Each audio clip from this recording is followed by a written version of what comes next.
That's it. I'm good. All right, I'm ready to roll.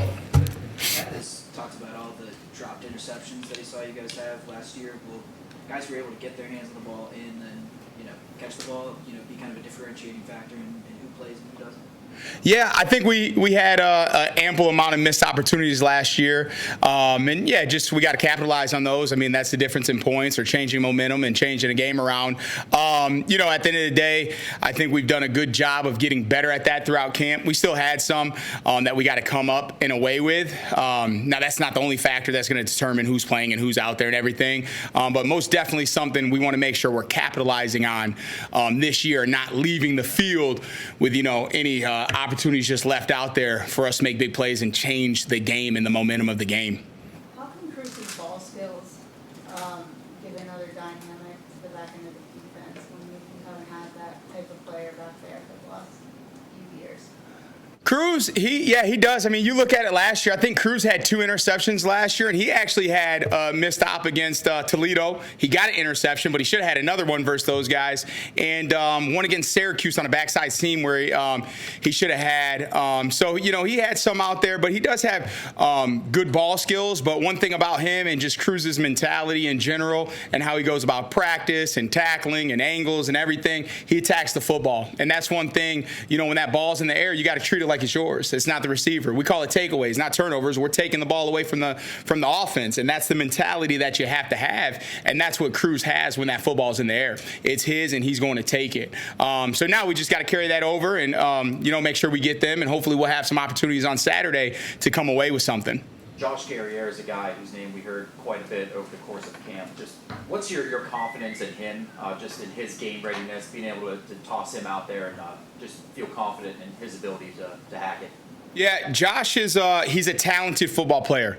Josh has a lot of ability, but at the end of the day, too, this is Josh's first Tuesday going out there in a game week, and, we got some things to clean up. But I think for a freshman and to be a true freshman, which – honestly, I think this is the first time that we've had a true freshman in the back end in the 2 deep in the last 8 years. But that's a testament to him of how he went out there, he approached it, he was an early enrollee, and just his mindset of just how he practiced every single day and got better. I mean, last night he was texting me, I think at 7 o'clock, and we're going back and forth. At 7:45, and then he starts to apologize that he's texting me too much. I'm like, I love it, man. We're getting ready for game day. So you guys are going to see him on Saturday. Josh Guerriere is going to be on that football field on Saturday, and I look forward to going to see him play. And, he's built confidence with me and with us, throughout camp and spring ball. And now we want to see that executed in live, real action, too. And hopefully build even more confidence with us in situational football and get a chance to see him out there more as well.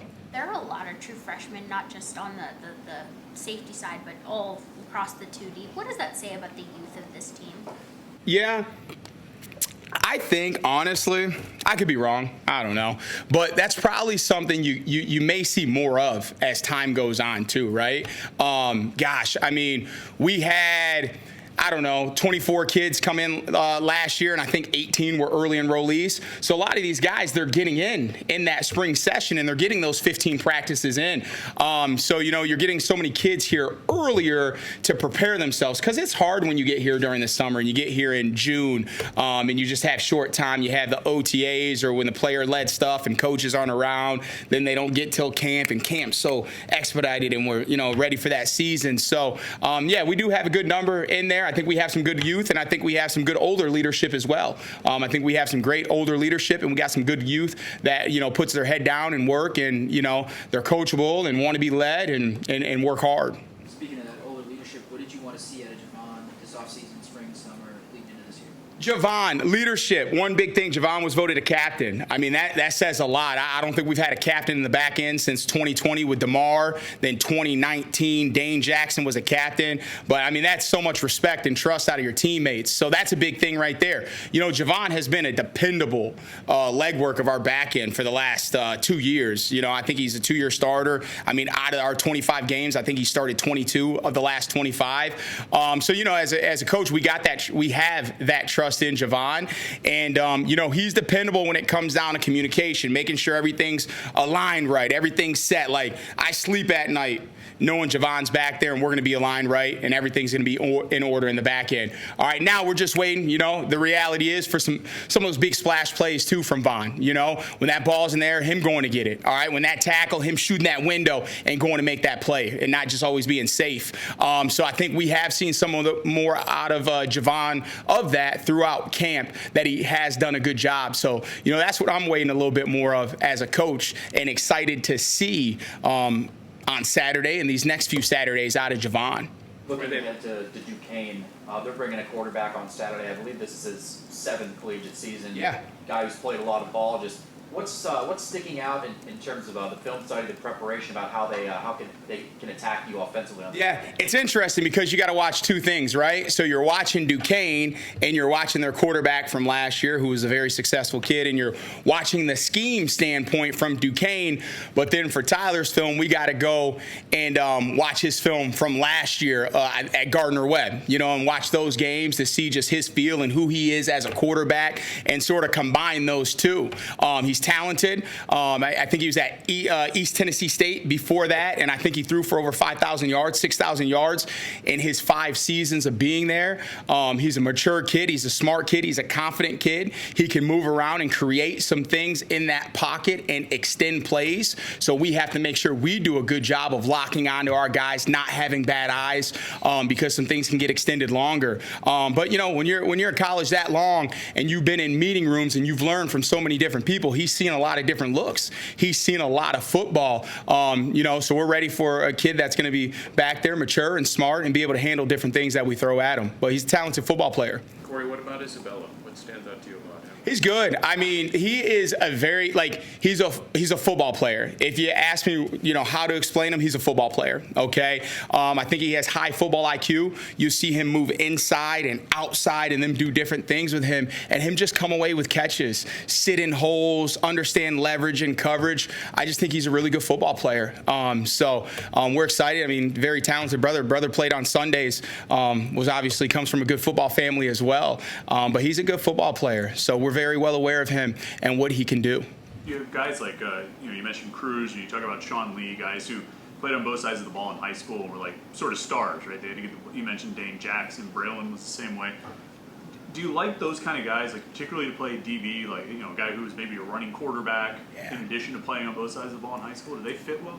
I think you love a quarterback in the secondary, a guy that plays both ways. Like you say, you talk about Cruz. Cruz was both ways for Steel Valley. You talk about Dane at Quaker Valley. You talk about Sean Lee. Josh was a Wildcat quarterback his junior year.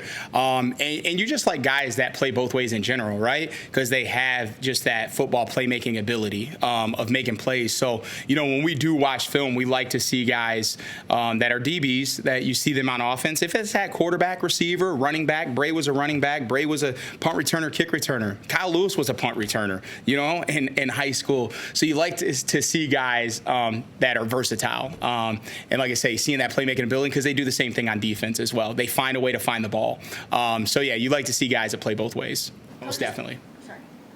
Your unit gets a good look at Eli Wolfstein and the quarterbacks. How have you seen him progress from year 1 to year 2?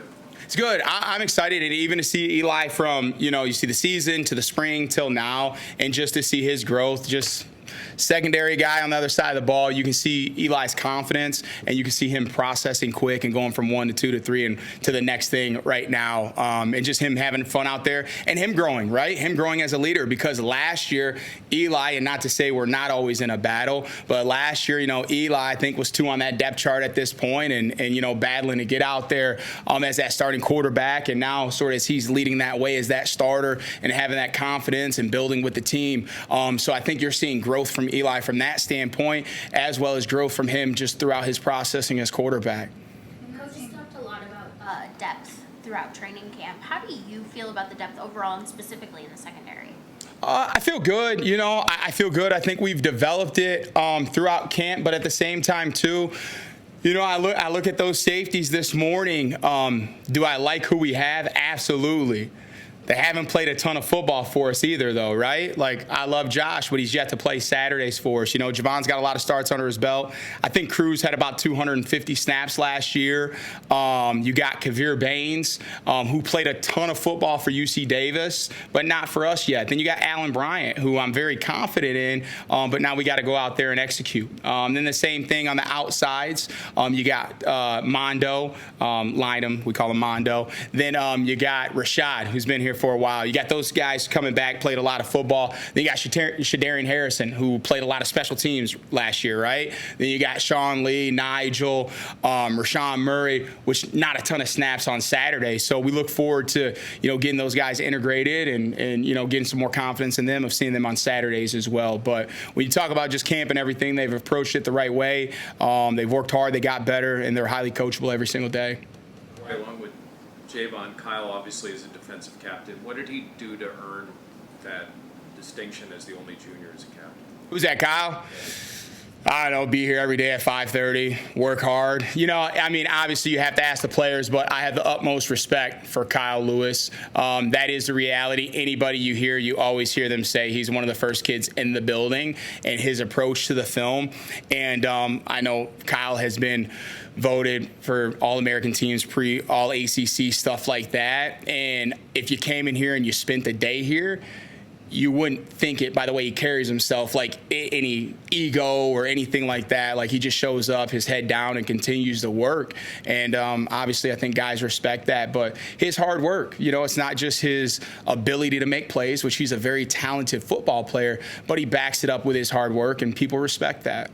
From a defensive perspective, what have you seen out of the wide receiver room this camp? Good. I'm excited about those guys. They got a lot of speed over there. Sometimes it gives me a heartache. But I like it. We got some good additions. Deuce Spann, talented football player. That kid is tall, long, and can run. You got Blue Hicks, was a great addition from Louisville. He hit us in one scrimmage where it was the speed runner, the road runner or whatever, just straight past us. So Blue is a talented football player. Then obviously you got the returners and Kenny, then Raphael. So I'm excited to see those guys another year in the system, and another year with Eli. But I think there were some great additions to the roster overall to make that room even deeper. And with that said, with their depth, it's even helping us on a defense, because now when we do our scout periods, we got some good players down there challenging us from that side of the ball at receiver too. So it's been great of helping us out during these Duquesne scout rocks periods as well. Anything else? All right, appreciate it.